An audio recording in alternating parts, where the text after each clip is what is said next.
Hello everyone, myself and my colleague Pablo from the Disability Advice team just wanted to say hello and to record this video to give you a little more information before the transition event so you can think through any questions you have beforehand. Here are some of the smiling faces from our team and current students. There's me in the middle, I'm Rebecca, and Pablo top right, just to put a face to a name. So over the next couple of minutes we're going to talk through the support available both internally and externally to the university and how you can access that. We are part of the wider Wellbeing and Disability Service, which covers a wide range of support from our specialist nurses and doctor surgery that comes onto campus, the Disability Support Office that look after our team of note takers, mentors, study assistants, the counselling team and our mental wellbeing advisors. That's Chris Brown in bottom left and Lynn Fisher top right. And I'll send you some of the links to find out a bit more information about this support in this email. When you come onto campus, you can see that we're all based together either in the advice zones or in H block at Treforest, so we're easy to find if you need us. And at the minute you can find us via AZO and call us by phone or video call.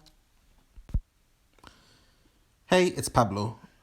For those who haven't yet disclosed or applied for support, I'm going to take you through the roadmap. The writing is quite small on the slide, but I will talk you through it, and if you do want a copy, please let us know at the end. The first step is to have one-to-one appointment with a disability advisor. For those of you who haven't had the chance yet, we're offering you one-to-one appointments on Thursday mornings as part of the transition event.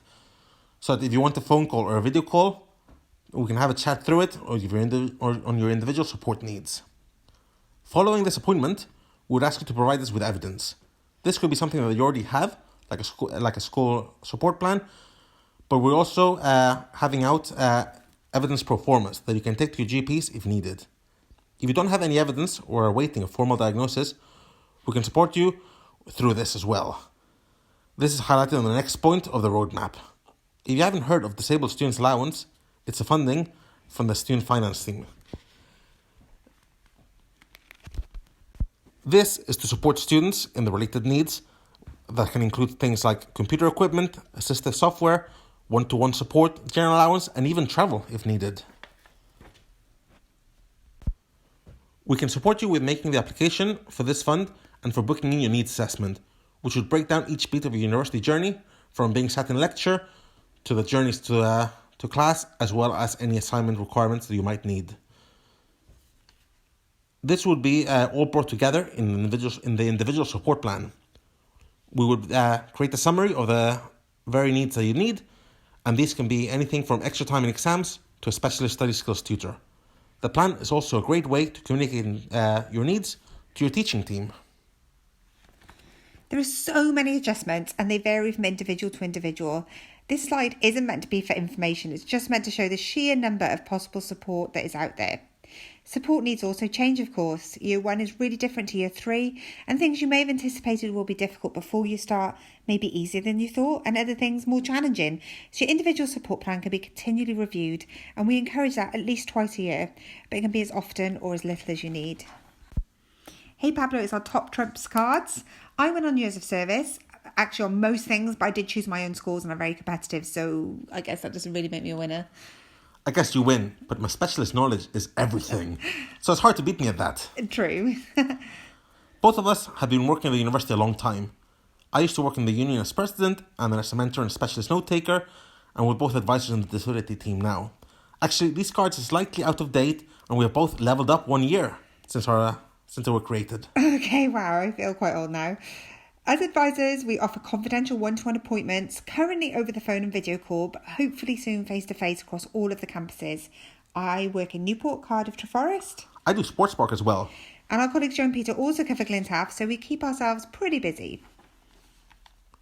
Becky and I also run an out-of-hours drop-ins and various social events to be had throughout the year. Our current students are currently helping us plan and organise these, and hopefully we will be able to release a programme very shortly. If you're watching this, I imagine you're already aware that we organise transition events, but we can also contact the specialist teams within Student Finance and Needs Assessment Centres to help assist you and make any applications for support easier. As we've already discussed, we also work with you to put together your individual support plan and review it regularly. And this, we hope, will empower and enable you to succeed at university. Another top trumps here, put together by one of our specialist mentors, Spencer. Don't try and tackle him with retro wrestling knowledge. Most students choose to access specialist mentoring on a regular basis once a week. to help develop strategies to deal with university life and new ways of working. A mentor will support students in many different ways depending on individual needs, but generally they can support with prioritising workload and managing studies, developing confidence and independent living skills, approaches to social interaction and group work techniques, and linking you in with external and internal support where needed. We do have an internal team of mentors, and we also work very closely with ASCC, Autism Spectrum Connections Cymru, who will be at our event also next week, and you can talk to them in more detail about the specialist support they offer. Another support that people find useful to access regularly is the specialist study skills, represented here by Jake from our team, who apparently is as tall as Tom Cruise. Study skills have more of a focus on your academic work, with supporting you in everything from helping you understand the brief and finding the correct resources to helping you review your completed assignment to make sure that you aren't losing any unnecessary marks for not following academic guidelines. This is such as referencing or structure. Hopefully, a representative from the team will be joining us next week. And if you have already been assigned a tutor, it will be a great opportunity for you to meet them one-on-one. So finally, in our last slide, we want to introduce you to our Disability Support Office, featuring Kath here with her specialist Disney knowledge, and we would urge you to challenge her on that.